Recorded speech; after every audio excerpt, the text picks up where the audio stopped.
আনন্দবাজার অনলাইনে এই মুহূর্তে আপনারা রয়েছেন 59 পাম এভিনিউর রাস্তায়, যেখান থেকে বুদ্ধদেব ভট্টাচার্যের মরদেহ নিয়ে যাওয়া হচ্ছে পিস ওয়ার্ল্ডের দিকে। আজ সকাল 8:20 নাগাদ প্রাক্তন মুখ্যমন্ত্রী বুদ্ধদেব ভট্টাচার্য দেহত্যাগ করেন এবং তার শেষ নিঃশ্বাস ত্যাগের পর তিনি বাড়িতেই ছিলেন। তিনি দীর্ঘদিন ধরে অসুস্থ ছিলেন। আজ সকালে তার প্রয়াণ ঘটে এবং সেখানে মুখ্যমন্ত্রী মমতা বন্দ্যোপাধ্যায় এসেছিলেন স্পিকার বিমান বন্দ্যোপাধ্যায় সহ আরও বিভিন্ন নেতা নেতৃত্বরা। ইতিমধ্যে মিছিল করে তার যে মরদেহ, সেই মরদেহ নিয়ে যাওয়া হচ্ছে পিস ওয়ার্ল্ডের দিকে।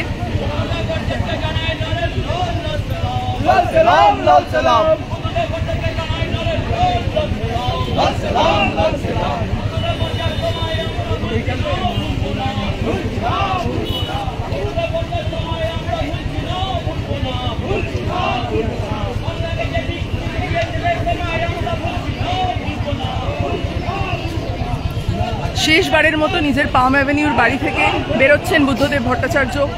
তাকে ঘিরে রয়েছেন তার দলের সতীর্থরা।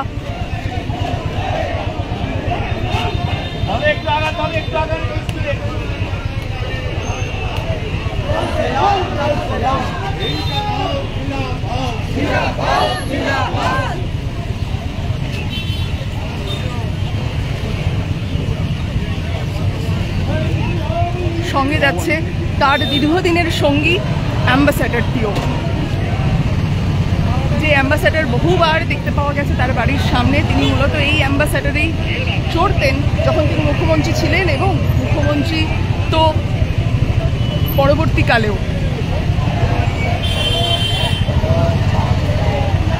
আজ তার মরদেহ পিস ওয়ার্ল্ডে রাখা হবে। আগামীকাল তার মরদেহ বিধানসভায় নিয়ে যাওয়া হবে এবং তারপর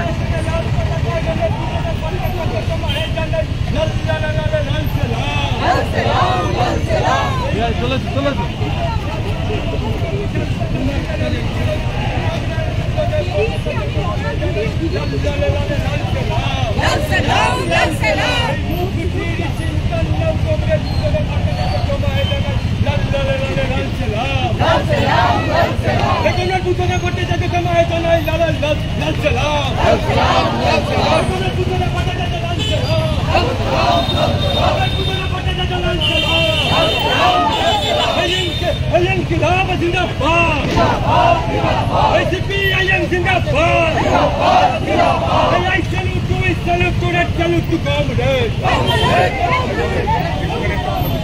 السلام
এখনো পর্যন্ত যে সিদ্ধান্ত হয়েছে তাতে বুদ্ধদেব ভট্টাচার্যের মরদেহ পিস ওয়ার্ল্ডেই রাখা হবে। আগামীকাল বিধানসভায় নিয়ে যাওয়া হবে। মুখ্যমন্ত্রী মমতা বন্দ্যোপাধ্যায় বলেছেন গান স্যালুট দিয়ে রাষ্ট্রীয় শোক পালন হবে। আজকে পূর্ণ দিবস ছুটি ঘোষণা করা হয়েছে ইতিমধ্যে পশ্চিমবঙ্গ সরকারের পক্ষ থেকে এবং তারপর বুদ্ধদেব ভট্টাচার্যের ইচ্ছা অনুযায়ী তার দেহ দান করা হবে।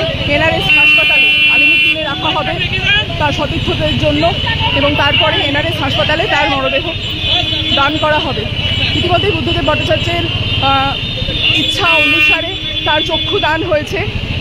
এনআরএস থেকে চিকিৎসকেরা এসেছিলেন তার চক্ষু সংরক্ষণের জন্য, এবং তারপরে পিস ওয়ার্ল্ডে নিয়ে যাওয়া হচ্ছে তার মরদেহ।